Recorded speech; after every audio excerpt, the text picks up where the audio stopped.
We can start now.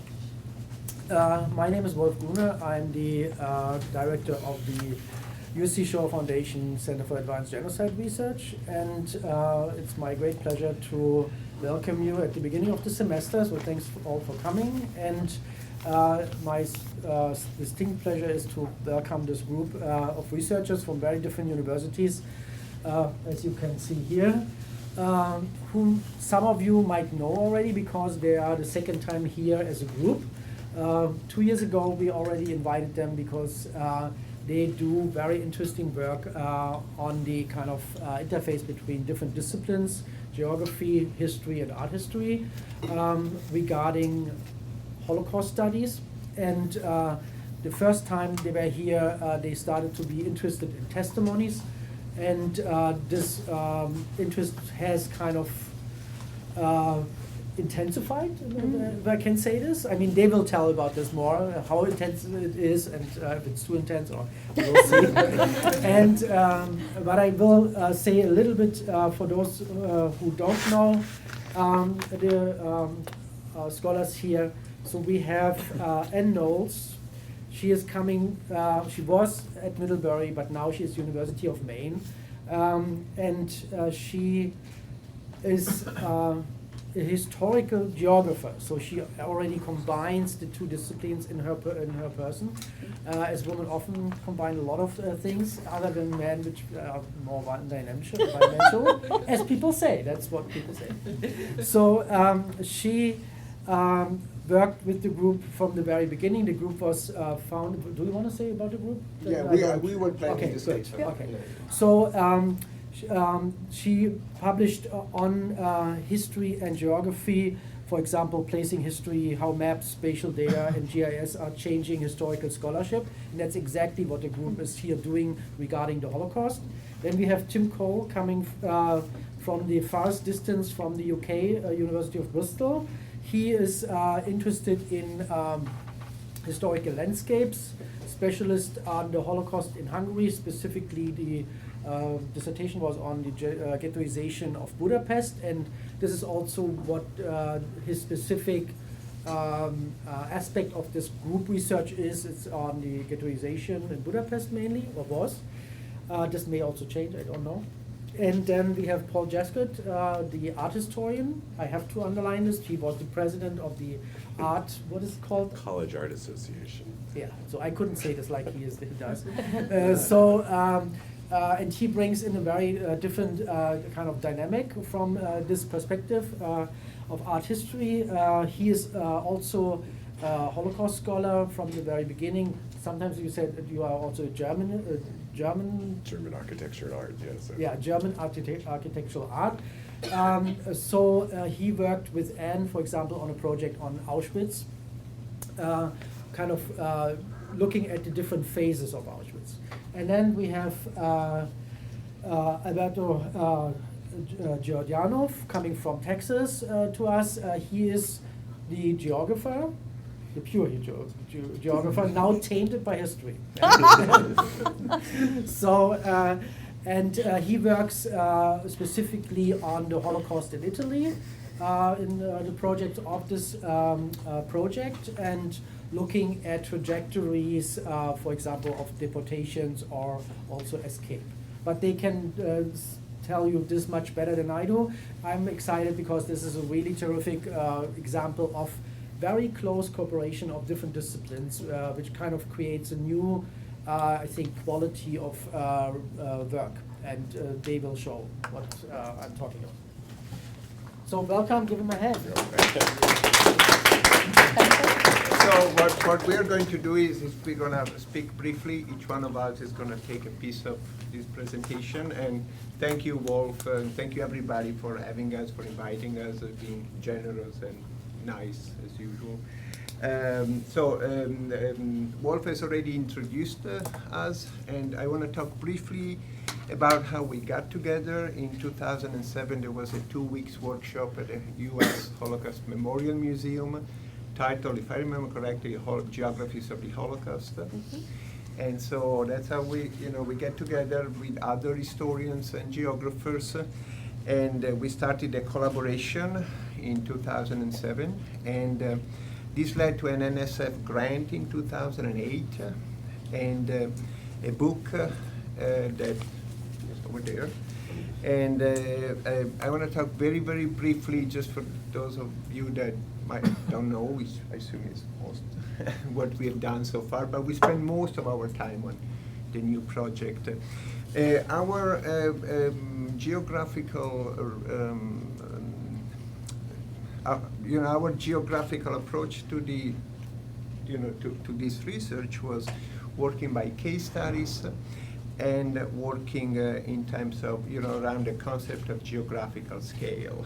And so just going to give you very, very few examples of some of the concepts that we talked about that organize our work in the book.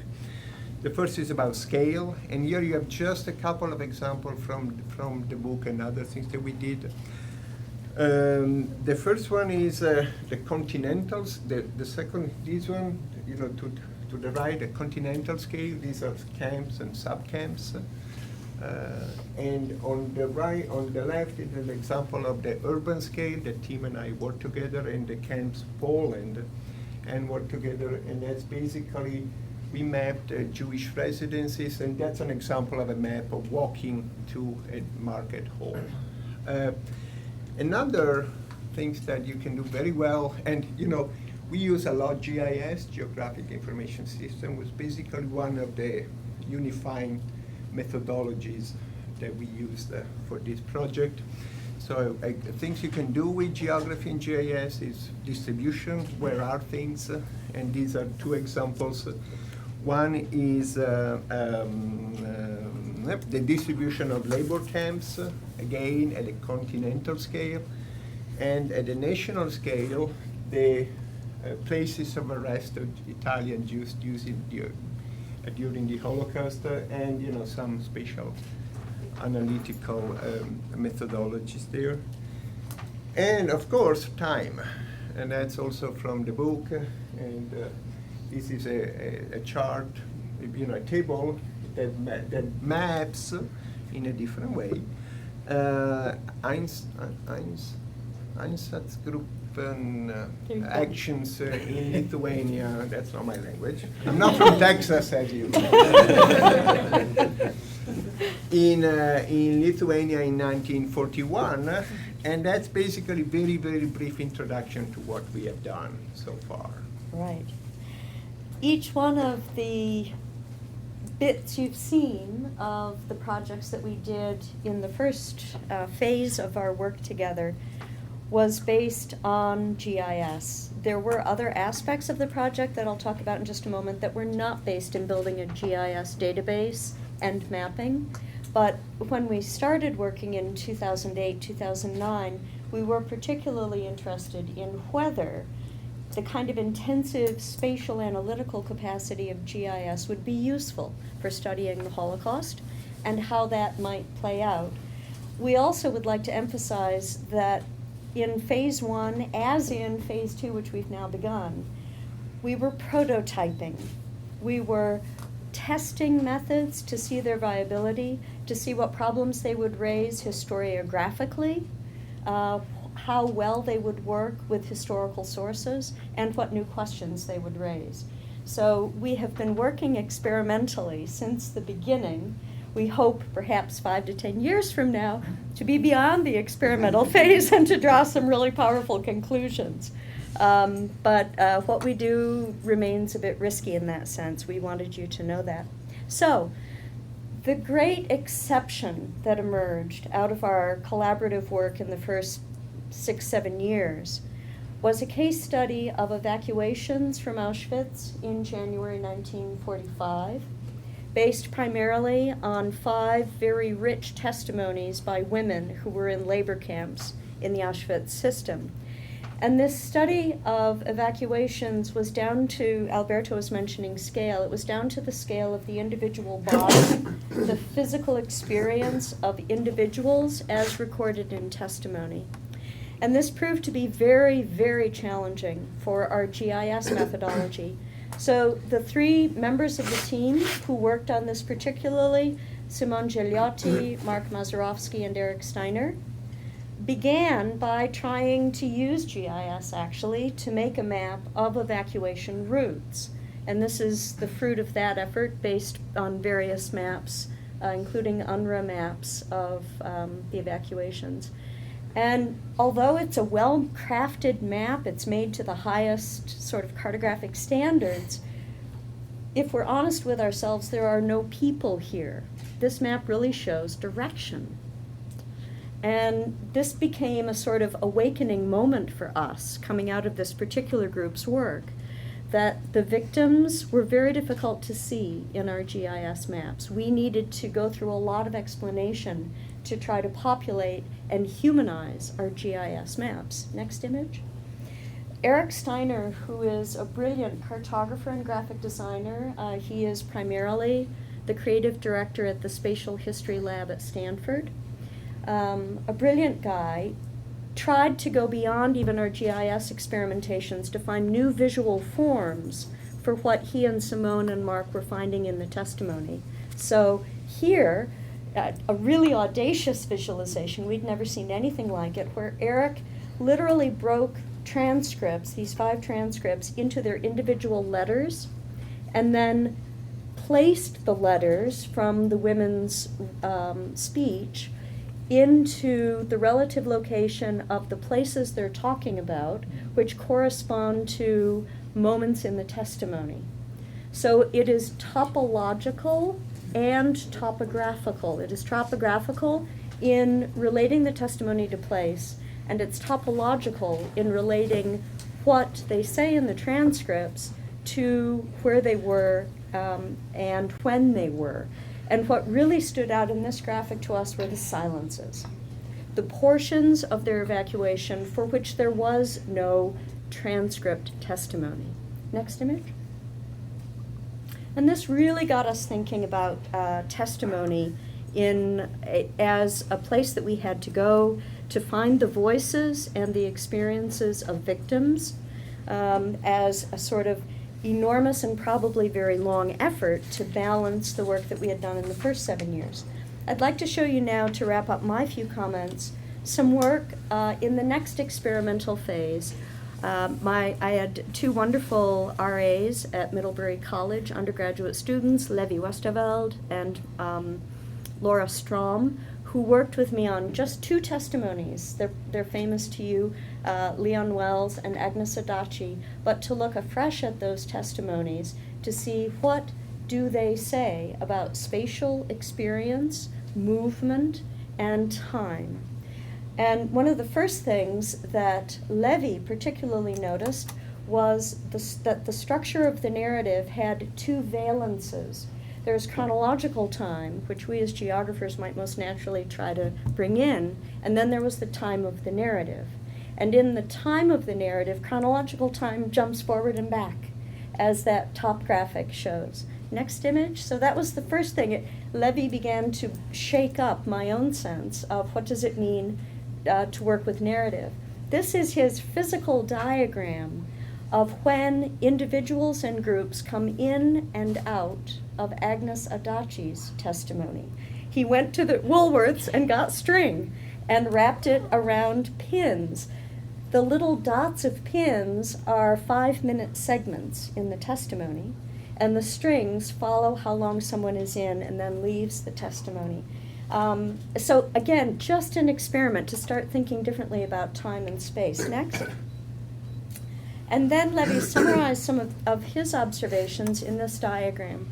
What we had all begun to notice was that time and space seemed to be in a sort of inverse relationship within these 2 sample testimonies, that each of the interviewees had major stories that took a great deal of time to tell, but took place within a short period, and they took place in very specific places.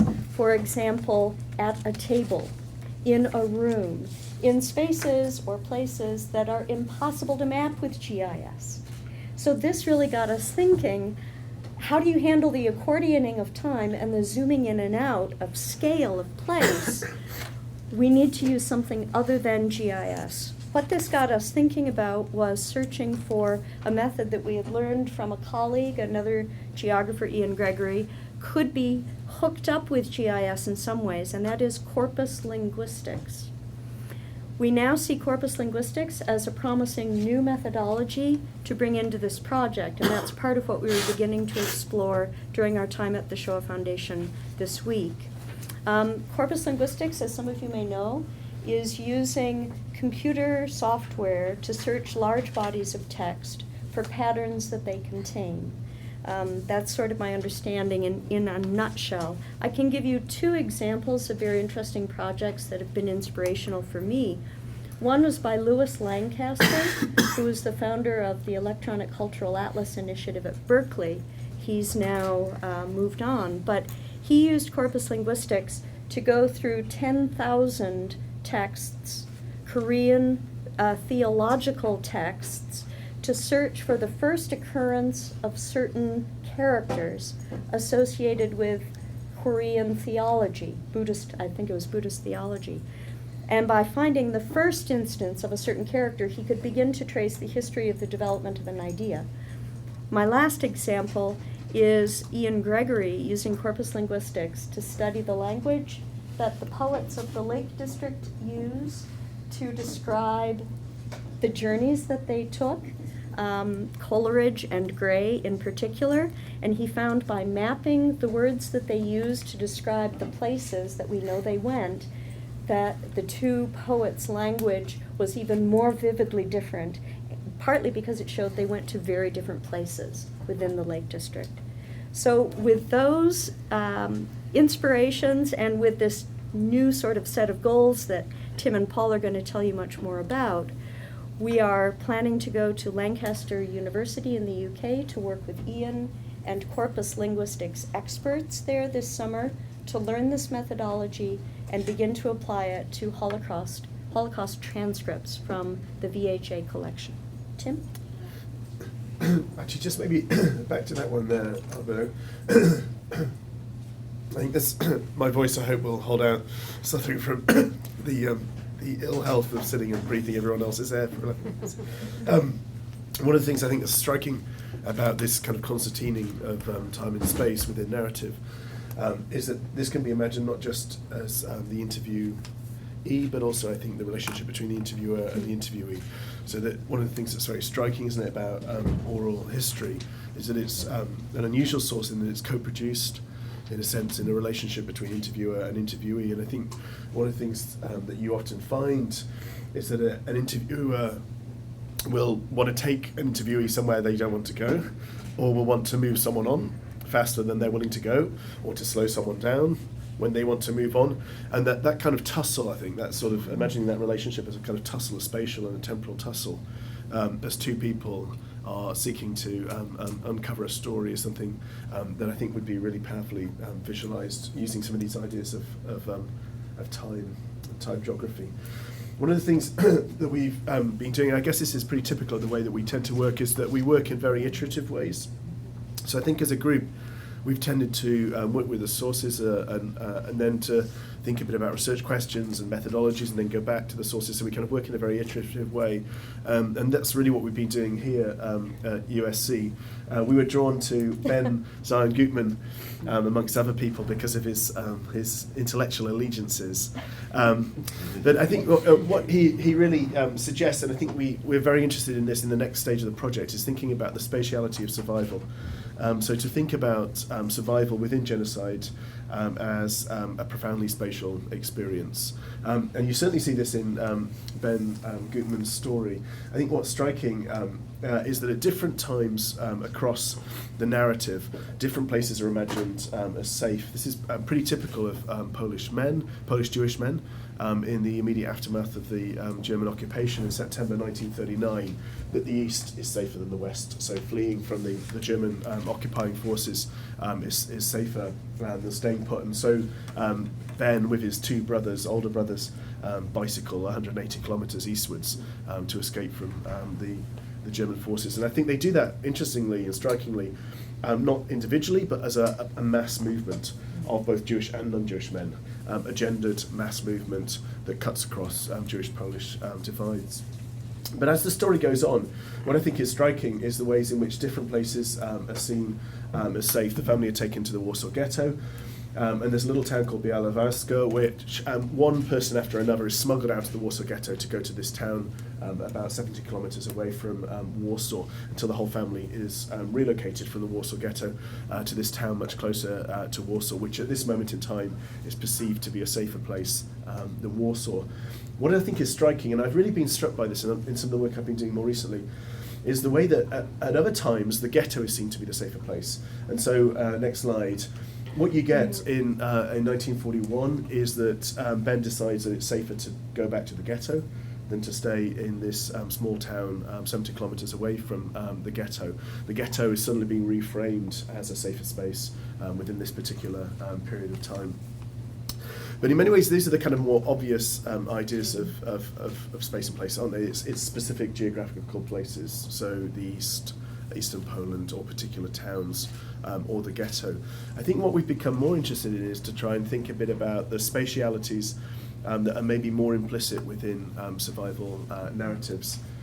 And one of those, I think, is around labour, the importance of labour within survival narratives amongst Holocaust survivors, which has, we think, profoundly spatial dimensions that are not just named places, but are much more subtle and we think more interesting spatial dimensions.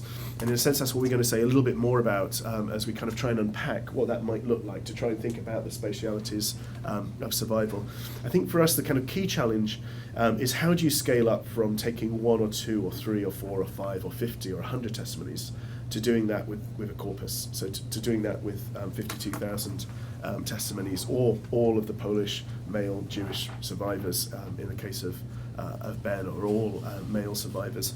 And that's where we're really interested for thinking about the ways in which we can triangulate between corpus linguistics and particular searching around key spatial terms and the index to try and uncover the spatialities of survival.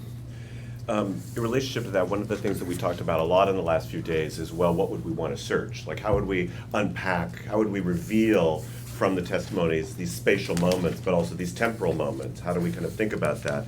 And we came up with a list of kind of possible search terms, possible ways of getting to this, in addition to those that are already indexed in the Shoah Foundation testimonies. And so just briefly, we want to talk a little bit about why these terms might be really good for us, or why we think they're good in terms of revealing both spatial and temporal problems that may be associated with these terms. So Tim, do you want to start us off? Yeah, one of the things, we talked quite a lot about numbers over the last few days. So the kinds of numerical size groups that appear within survivor testimony. So what number of people survive together? What kind of sized group is perceived in different places to be the ideal group for survival? And one of the things I've been really struck by recently is the way that the number 5 emerges, shaped by the architecture of the camp system, which is a place where the Appellplatz, where counting, and the rows of prisoners that are leaving the camp within labour service have been counted as columns of 5. And the way that architecture, the geometry of the camp system in many ways, structures a kind of relational group, determines and creates a size of group which becomes adopted as a group of survival that starts to fray during the evacuation marches, although those are also being marched out in rows of 5. And we're interested in if you were to just search for the number 5 within the corpus, where does that appear? So where does the number 5 appear in particular, connected to 5 and with others? At what point, at what places are those kinds of numbers? In a sense, what is the number of survival? Is the number of survival, I think this is sort of contra Primo Levi, the kind of narrative of Primo Levi. It's very much about survival being about individual. I think all the way across the testimony is a strong sense in which survival is actually in a set of relational groups. There's different family groups in the ghetto to much more single-sex and friendship groups within the camp. And I think we're interested in the ways in which that is partly shaped by the kind of geometry and the spaces and places and the architectures of the camp. And similarly for food, if we look at the testimonies, in each testimony there is a narrative before the Holocaust experience, during the Holocaust experience, after the Holocaust experience. Where does food come into play. Things like bread, soup, coffee, where do they come? They come into the camp, they are discussed more often in the camp experience, in the ghetto experience, when are they there? What is the relationships that the survivor has with food, both from the point of view in terms of agency, like hide, share, steal, etc., and also in terms of who do you share with, who do you hide for, so also in terms of social interactions. And again, the type of food and where it shows and these things, really.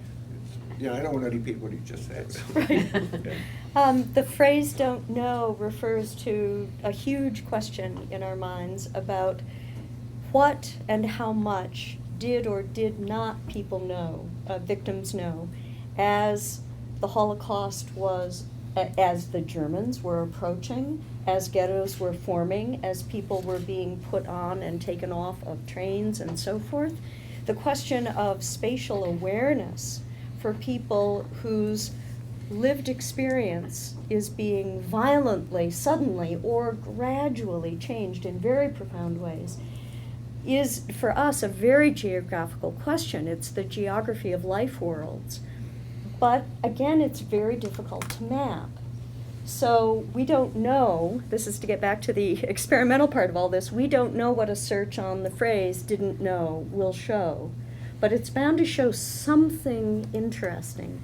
And I'm hoping that a search like that will help us begin to think about how to connect the trajectories of individuals to the systems that are being built around them and with them, which we are building out in GIS databases of the SS concentration camps, of the ghettos, with our other research partner, the Holocaust Museum in Washington, D.C. So we'd really like to bring those two into registration, as geographers say, as much as we can.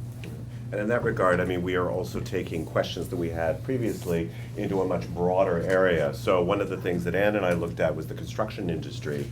And there are terms for labor that are they're very much spatial. And you can search construction industry in the index if you like, and you come up with a wonderful number of hits. But a lot of times construction industry, for example, when it deals with women, is not indexed, because what the women say is carry a sack, or load of cement, or dug. And these are the foundation work. It's this very kind of heavily intensive labor. And so these are obviously very, very spatial, and at the same time very, very temporal. And so being able to search these terms really will help us to get, hopefully, to a more complex spatial and temporal dimension of the total story. And as Ann said, also connected to this broader system and these broader other databases of which we're already working. Now, yeah. Oh, sorry. One thing we also, in relationship to the search, we won't just search dig or sack or carry or cement, but it's also about looking at words that come before and after. So what words are associated with these words at these times? So are there, for example, gender, is gender associated with certain kinds of labor, certain kinds of locations, certain kinds of scales? That's something, hopefully, that we'll be able to at least experiment with as we move this project forward. And so briefly, just a conclusion before we open it up to any of your comments or questions. I think we expect to model this with a limited number of testimonies this summer, hopefully to see whether this can be scaled up to the 52,000 levels of the Shoah Foundation, the Visual History Archive testimonies. But what we really want to do here is also think about this as something that can both connect the individual, talk about the individual particular experience at the level of the individual body of the victim or survivor, but also think about this also very much at the systemic level, which is something that we addressed earlier. And in that sense, we really think that we are pushing forward Friedlander's notion of an integrated history, something where he looks at both the perpetrator and the victim side of the story. But I think that we would say that integrated history isn't quite sufficient if we're talking about a spatial question. Because when you think about placemaking as this idea that it's not just a space of this room, but it's a place because I have an emotional attachment to it. This is USC, this is my home, it is a place, it's not just a room. That placemaking happens in two very different ways in this system of the Holocaust. On the one hand, placemaking for the Nazis seems to be very expansive. They don't care about your individual shtetl or town. They care about this concept of the German East, of Europe German. So the concept of place is at a very, very large level, versus the place of the Jewish victims and survivors is contractive. It's constantly going down. It starts in your town or maybe your nation, and then more and more is about your body. And so these two conflicting notions of what place means to you, what is meaningful place, they don't integrate. They happen in similar spaces, and they happen at similar times. So the spatial and temporal scale is there, but they don't integrate. So in that sense, we think that maybe another way of thinking about this is not so much as an integrated history as a relational history that can be defined through space and through time in a way that hopefully we can get to by looking at both testimonies, but integrating those with a much wider system of representational strategies, including GIS. And we are very eager for your Yes. suggestions, your questions. At this Experimental very early so, stage. Yes. you know. And we can talk more about the others. Yes. That is interesting. Question? Sure. When you had the accordion-like spread, Mm. where long swaths of information called out to interviews were elicited by short time periods. Yeah, short time periods. Can you go back to that, Which Alberto? one? It's the accordion. Yeah, that one. Right there. You said it depended to some extent on the interviewer. And I could see sex dynamics in that, no sexual differences. I could see where a male, depending on whether it's a male or female asking the question, would be ashamed and or embarrassed. Also, depending on the kind of male, I guess. I'm just wondering, are you thinking of looking at that as well? Are you able to? I mean, I think that's one of the great challenges of oral histories and sources is this co-production that happens within oral histories. I mean, that's what makes them interesting to work on. I think what we're kind of trying to think about in the project is that there's a need to think about the testimonial time, which is here's the start point of an interview and here's the end point of an interview. And there's a duration there, but testimonial time is different from historical time, isn't it? That the events of pre-war, wartime and post-war life don't roll out in a kind of smooth sort of way. And to think about taking that seriously, and that's where I think this is really interesting, is that idea of kind of mapping out, of visualizing that. I mean, to me, what would be interesting, for example, is do all if you know, so you've got an interviewer for the Shoah Foundation who interviews 150 times. Do you find a very similar kind of pattern? I mean, how important is the interviewer within the oral history interview? I think is a really interesting research question. And is there a kind of sense in which, you know, you see that in a lot of the ones we've been working with this week, where you know, like I think it's Ben, isn't it, where they want to take Ben to the train.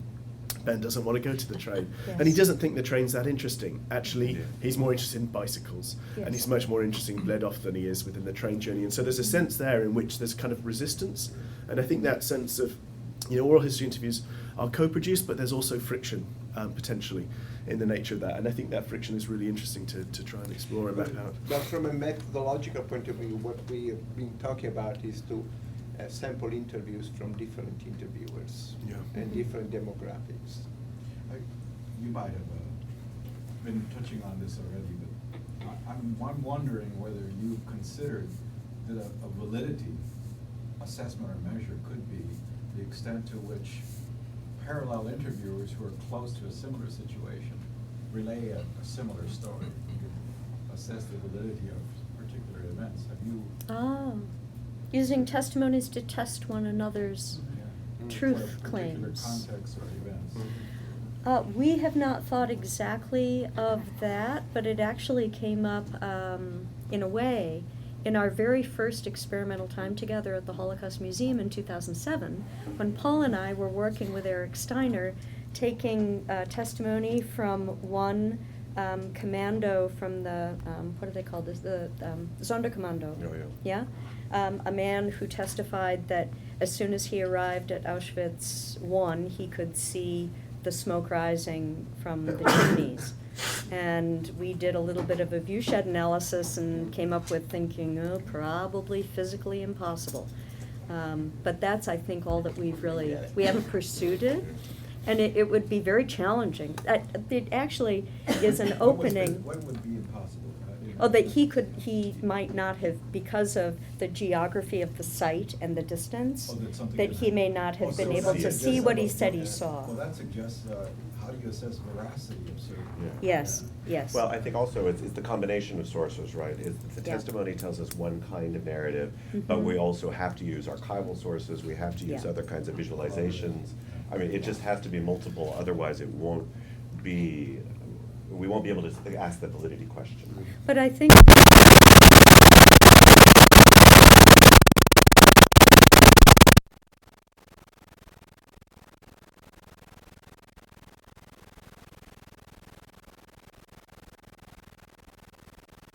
one or two or three testimonies, but hundreds or hundreds of testimonies.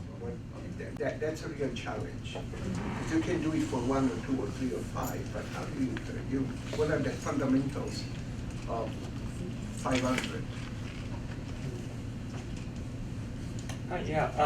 Thanks for the presentation. And I was very interested in this idea of space and survivability.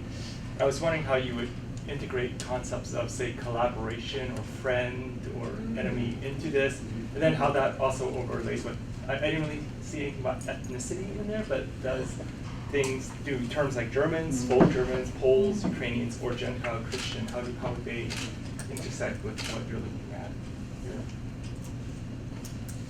I'm certainly, actually, one of the things we were talking about is the need to go back to Folkpingel. I mean, Folkpingel, for those of you who know, Häftlinge und SS-Herrschaft, it was prisoners or inmates under SS domination. It came out in the late 70s. I think it's a book that's been grossly overlooked, or at least not referenced very often.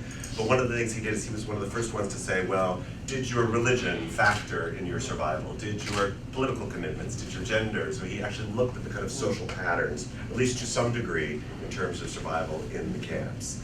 I think you're absolutely, so that was raised because we started talking about, like, well, bread isn't just about bread is about sharing. Well, who are you sharing with? Is it family? Where does family dissolve, and how is family recreated? What does family mean? So I think you're absolutely right that those kinds of groups are definitely part of the strategy. Perhaps going back to the 5. 5 is first a number that is constructed by the SS, who says you'll be in a row of 5. But then prisoners also start to group themselves in 5s. And how? What are those groups of 5? Are they the same village, or is it a language group? Is it a religious group? I don't think we know that yet. So. And those are both social and spatial, I think, isn't it? Yeah. And I guess one of the things we're interested in is the way that the social is spatial and the spatial is social within an event like this. And that's where I think, the idea of relational history, that set of relationships is not just a set of relationships amongst victim groups, separate, distinct victim groups, but also with those within hierarchies and with the guards, with a host of bystander communities and collaborators. That there's this sense in which that set of relationships, I think, can be identified and explored on the ground. And I think one of the things with the first project was we were really interested in many ways taking material sites, kind of placing those front and center in analysis, and not placing perpetrators front and center in analysis, or victims, or bystanders, but actually the sites themselves. And actually doing that means that you look at the complex set of relationships within and between those different kinds of groups or categories. And we also thought about using in terms of languages. These terms that we have there, and we thought about Italian, Hungarian, German. These are terms that will translate. You can say, I've been lucky to survive, and in Italian would have the same meaning that it has in English.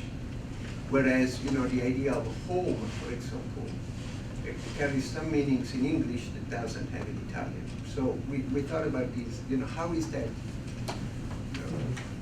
can be extended to other languages. Oh, I think we're thinking that. Yeah. I wanted to kind of add to his question about the ethnic or the ethno relations. What I'm assuming is if there is enough with a Jewish Jewish survivor, if there was the word share and German or Czech or etc., whoever it may be, or the word aggression or etc., something in the opposite of share, and you got German or Czech or etc., I think you guys could come to conclusions, at least with those samples of ethnic relations between survivor and other group, and because indexers, I index the Armenian collection, and what we do is we index the term of whoever, like whatever ethnicity that person is talking about, and whatever is happening, like aid, like providing aid, or something like a mass execution, or etc. But we always index that term with whatever is happening, so you could get a clear correlation between. Obviously, you would have to confirm it in the video, but you get a clear correlation between one other actor and what's going on. That's certainly something that also kind of came up, is this idea that we need to triangulate this work in the testimonies, the GIS, with the index, because the index is also this other source. It's another source. That, and which has its own philosophy, its own structure. And it's subjective. It's subjective due to each of them. But there are ways in which these they each help each other shape the evidence and get to the evidence at the same time.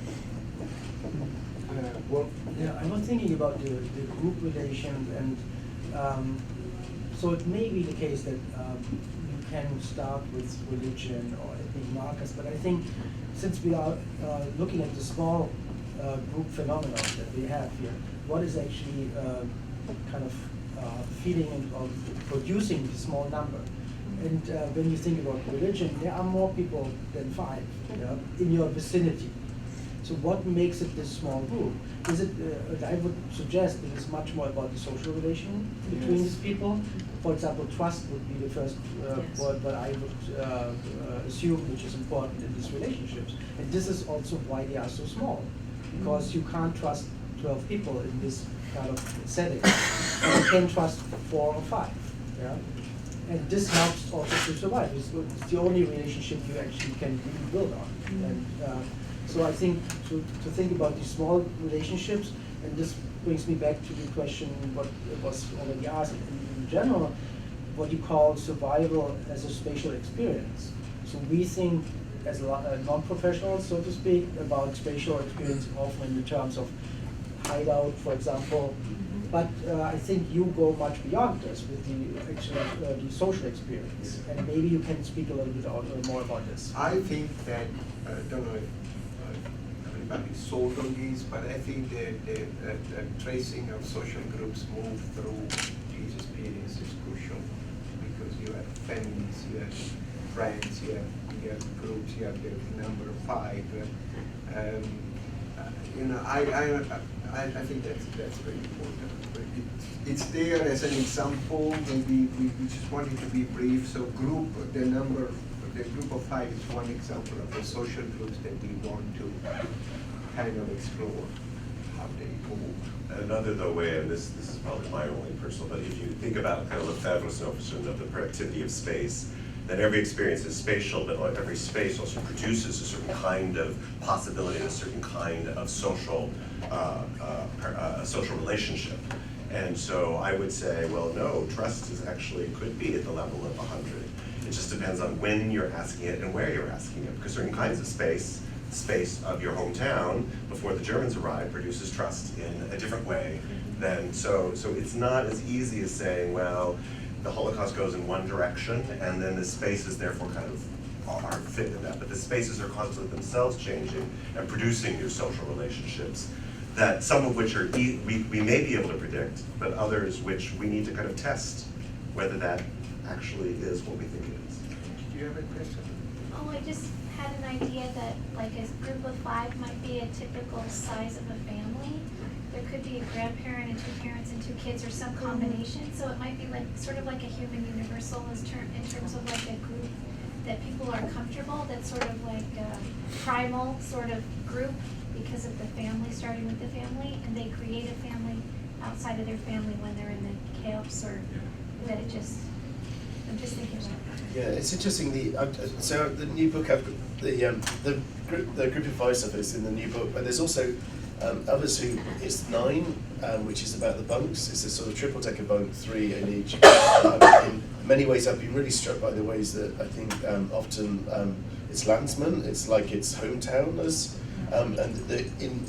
One thing I've been really thinking a lot about is how Auschwitz is this multilingual, it's most international of camps, and yet within the barracks, what you tend to find is it's almost like the reproduction and the kind of hardening of a very broken map of Europe, so that those from Krakow are here in a set of bunks that they try and fight to be together within in a single group, which is about trust, about where you're from in some ways, with a certain number of individuals. And I think those ideas of just, I mean, I think to me, what's the number of people that you trust, and who are those people, and how does that change, and is that different in the ghetto and in a set of camps, in different camps? How does that play out across the experience? I think is one of the questions that we're really interested in asking. I think is a spatial question. You could say to us, you geographers, you always make everything spatial. In some ways, I think we say actually that the spatial, it maybe unlocks some really interesting ideas about the social, in terms of understanding those things.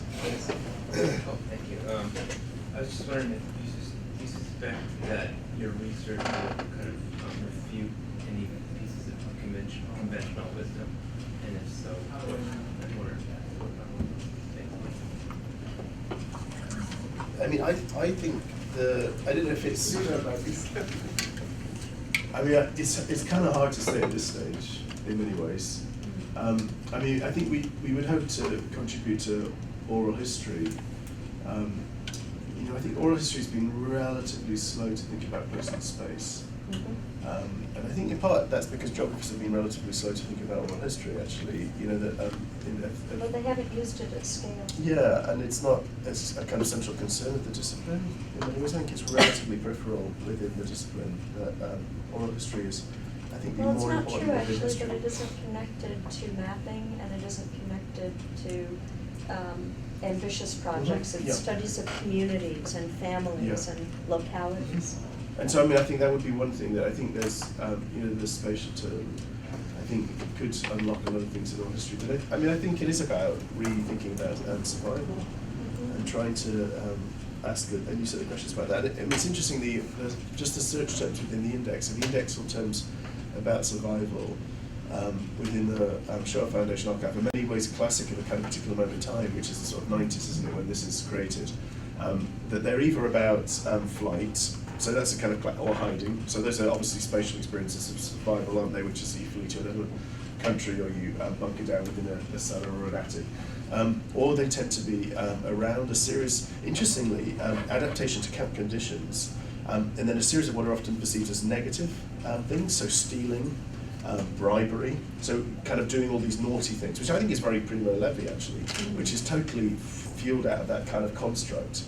And so, in a sense, I guess that's what we're really thinking about is asking some questions about survival again, and the kind of complexity of survival, especially labour. I think probably the role of labour within survival, I think, plays out in really interesting ways. And very briefly, Anne pointed at the fact that we noticed some real limitation of GIS, which is quantitative, which is about topography, it's about space, and how do you kind of contribute to GIS, to the geography, the theory, by trying to incorporate uncertainty, qualitative statements about place and people in GIS. That's not really The point I would make, I think I'm very intrigued by the idea of space, time, geography, and its bearing on the sense of groups. Because I was out there thinking, these groups must change over time. Yes. They may stick to 5, but they're never going to be the same numbers because people are going to leave because they get selected or they get sick and die. And so, what are those impulses, or what are those factors that maintain these kind of groups together, even as members kind of go, those groups in some kind of retreat comes out? Well, that's a great question. And then there's the additional question, which actually Tim and Alberto, working together 2 years ago when we were here the first time, put their finger on, which is the importance of the reformation or the formation of new groups for survival. And could we possibly figure out a methodology to trace that? Yes. It's fairly easy to Thank you. imagine. Fairly easy to imagine doing that with a handful of particularly rich testimonies, but it's happening to everyone. And looking at it, we keep thinking looking at things at scale is bound to show patterns that we just haven't known before because we haven't been able to see them. We come back over and over to visualization, as scientists do in visualizing the track of photons. There are hundreds of thousands of people whose movements we would like to figure out how to track and see what that shows us. And again, a lot of these questions that we are thinking about are maybe not as complicated, not as difficult to answer if you have 5 testimonies. But what we are really trying to get at is can you learn from the maximum kind of? And that makes it very, very difficult because you need to find some ways of, looking at 500 testimonies in some kind of automated way. And that's why, we came up. Todd? Oh, thanks. I wanted to go back to Alberto's point, and unfortunately I missed the first at least half hour of your presentation, but luckily I followed your work for a few years. I'm interested in this question of qualitative GIS and where your thinking is on this, given the new work that you're doing now. And I imagine, you're full well aware of the limitations of GIS in terms of its ability to model uncertainty, its kind of indebtedness to a Cartesian kind of way of thinking about the world, or even having a base map as a reference point. And we imagine you have a similar problem when you think about time in terms of a chronology. And so this beautiful diagram, the kind of contracting and expanding notion of temporality, already brings us to think about time in a much more subjective way, right? And in a sense that it may not make sense to divide it into equal segments or equal years and so forth and impose that on top. Similarly, it may not make sense to put a grid on top of an experience. So I'm wondering, where are you in terms of your modeling of these alternative ways of thinking about both temporality and spatiality? So where does GIS even fit here? And I imagine maybe GIS in some ways reaches some fundamental limit that requires an entirely new way of thinking about spatiality. And that, rather than trying fixing GIS, it needs something else. Yes. And I wonder, where we are you? We call it qualitative GIS because in the literature, there is this idea of talking about qualitative GIS as to do exactly what we're talking about. But it's very clear that it's not going to look like a GIS like you buy out of the box. It might not even have any quantitative really functionalities of the type that you find today. It's more like trying to, find a representational way that you can, scale up. So I don't know what it's gonna, but I think a lot of these things can be used as qualitative statements that you can attach to places and people. And then maybe try to find a way of studying how these qualitative statements and concepts and ideas that apply to people and place, how they change over time, how they move over time. The challenge there is both finding a visualization strategy, but also finding the sets of functionalities and sets of questions that you can ask, again, not of 5 testimonies, but of 500 testimonies. Like, when you take 5,000 points located differently, and you cluster them, and you have a quantitative technique called cluster analysis that tells you what the clusters are. So for a qualitative GIS, which is very much about how people move and how places are, how you define, what is the correspondent functionalities? We don't know. We just started. But I do think, Todd, that, and Alberto will correct me if I'm wrong, that at this early point in this second phase of the project, we are resisting modeling. Because we learned, we know so deeply now how the model that shapes the architecture of GIS affects the outcomes, affects what you can produce. And we're familiar with database structures and so forth. Levi Westerveld, the student who produced that accordion diagram and the chalk drawing, is an artist. He also happens to be a geographer, but he's a beautiful portraitist. And we talk more and more in our group about finding artists that we can work with to help us conceptualize ideas graphically, and maybe it will end up being some sort of super computing representation or analysis as well, but we're not saying now that it has to be that to be what we're going to do. Does that make sense?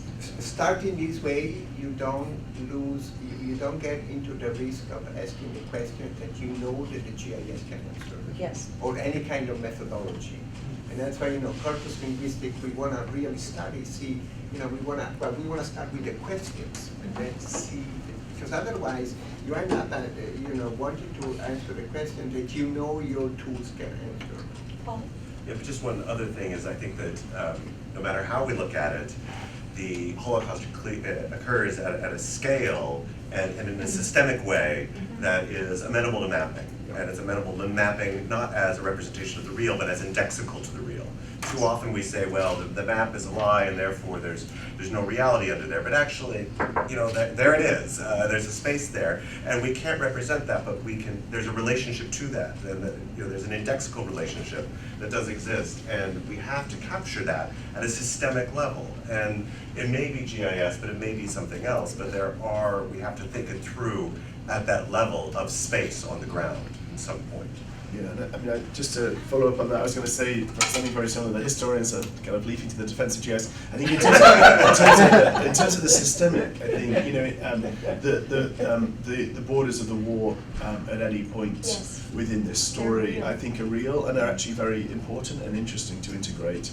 The SS, the camp system, and the opening and closing of subcamps is real and important. And so I think that's what we're interested in thinking about, is the kinds of ways in which those sorts of large-scale mappings can provide a piece that enables us to do something around the SS system, or around that kind of bigger systemic piece. And I think that is where we would be critical of the integrated history idea, I think, or as Friedlander It suggests you can achieve a one, and we don't believe that. Exactly, we're more interested in seeing something multiple, I think, but actually those are all important pieces, but it's not about one. It's about a multiple, and that's a methodological multiple as well. So maybe that is a model. Yeah, it is. I was wondering whether, I'm an indexer of the Holocaust, and I was wondering, for example, I just indexed several of the very religious Jews. Most of them in that area came from the Carpathian Mountains, and they sort of were taken to practically the same camps in many ways. And the social relations and trust, a lot came from the fact that they recognized one another. And that's where the trust came from. And the sharing, and the bread, and the soup, and keeping kosher, and all of that. A lot of it depended on the geography and where they came from. Tremendous amount. And I was just wondering how, if you're going to look at many, many testimonies, how you're going, because as an index, I wonder how you're going to get the bread. How you're going to get the bread. I know how to get the bread. Transcripts? From transcripts. That's what we all corpus linguistics can do. Okay, but from the VHA, in other words, from our testimonies, is that? Oh, it's going to be good. Yeah, because I know You're going to get the bread plenty. But it's the way the interviews were structured and how the interviewers asked the question is going to determine how you get to the answers. Like I'm thinking of one where to this day, this particular survivor will not live without bread in the house because bread was so important to them, and then you will get to share and hide and survival and all of that. That's why also we want to look at the word and what are the words around it. Yeah, exactly. Around bread. What is around bread? Is the word sharing. And luck, why do you think you survived? Yes.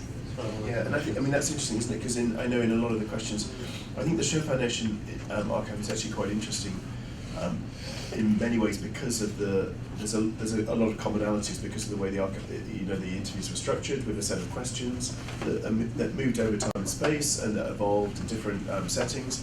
with different interviews, but there is a kind of nice narrative arc, isn't there, before, during, and after a kind of rough temporal scale. I think in many ways that's really perfect as an archive to work with, because what's interesting is the points where things are kind of aberrant. So there's a moment where I think the interviewer asks most people, why did you survive, isn't it? Or why do you think you survived? Or the explanation for survival kind of question. And then often someone will say, I was just lucky. It's a kind of a classic answer. I think what's really interesting is that the other points in an interview where someone talks about being lucky, unprompted from the interviewer, and in a sense that kind of idea of reading interviews against the grain. So I'm really interested in the moments where the interviewer asks this, and actually the interviewee says something entirely different. And we have a hunch that luck and labor are closely connected. Yep. Yeah. And I was saved because I could paint. I think yes, yeah. Yes. I was just curious about the phrase like didn't know versus don't know. Like Ah. when you're like an older person, like you've already gone through this, are you saying I don't know why I did that in that instance, or I didn't know that I was going to do X, Y, and Z, and the idea of like time over years, I guess, and looking back, and does that play into Oh, that's a great Yeah, question. that is a good point. Yeah, that's really I think what's interesting in some of the interviews is the way that there's that self-reflection. So someone will say something like, but we didn't know at that time. I didn't know at that time. And they'll do that sometimes about a place, so they'll do something about, it's often, about a justification for activity or inactivity, isn't it? Which is that I had a lack of knowledge, specific knowledge about what that place meant, or what this group meant, or what this activity. And so that sense of people's knowledge is important for us. I think, one of the things we're interested in is the idea of mental mapping. So individuals within a genocide have a kind of mental map that's constantly in flux and constantly changing, which is whether it's safer to be close or far, to be urban or rural, to be here or there. And that what's interesting, I think, is the moments where people reflect on, I didn't know that it would be safer to be over there than here. And so that kind of relationship between knowledge and lack of knowledge. Did you know, we've actually kind of thought about that only in terms of historical time versus testimony time. Yeah, no, we have. It strikes me we probably need a third term, which is narrative time. So there's the historical time of what happened. There's the testimony time. Yeah. There's also Yes. the narrative, the survivor's own narrative, some of which is included in the testimony, but some of which isn't. So it gets to that sense of memory and what is this. And sometimes I tell you what I thought, and sometimes I forget. So there seems to be, yeah, it's a good question. So coming back a little bit to Rob's question, what might be a contribution. So in my view, one of the potential contributions will be to kind of get away from the notion of individual survival to social relationship group survival. I think this will be a really important contribution.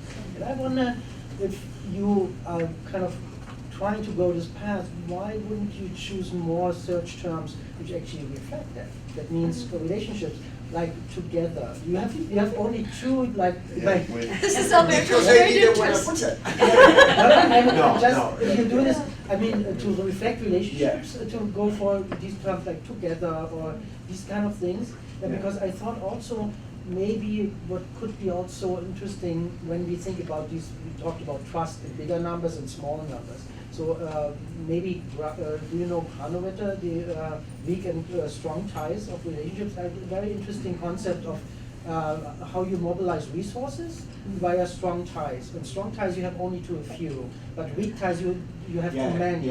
And I think that's a very maybe useful concept to think about. In fact, I use with team also. We did a thing about social network analysis, and social network analysis exactly gets you to the weak ties and strong ties, and how many there are. Yeah. Exactly, and I think recent research regarding rescue actually looks at resources and relationships, and it points exactly in the same direction, that there is no individual survival. And because you need resources for survival. And resources can be, let's see, people, but it can also be other materials, right? So. Great. Yeah.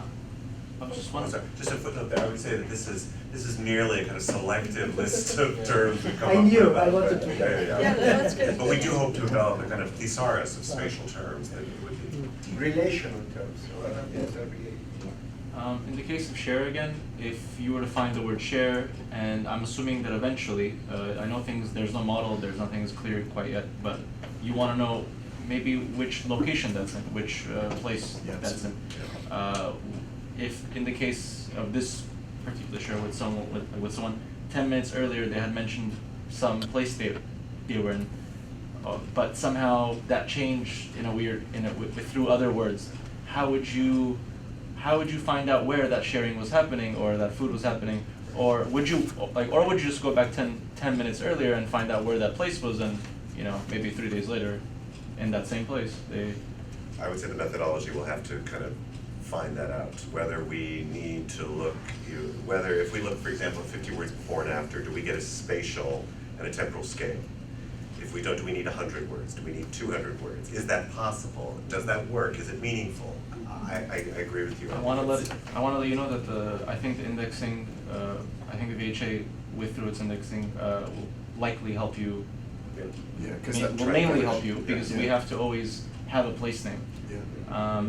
And I think that's where the triangulating against the indexing is really interesting, and also against the segments, which is also a kind of thing about placing across the duration of an interview. So, if you imagine 100 interviews that are roughly, say, 200 minutes in length, I mean, does bread appear broadly at this point across a series of 200 interviews at particular moments, which, with the index allow you to pinpoint that into certain locales?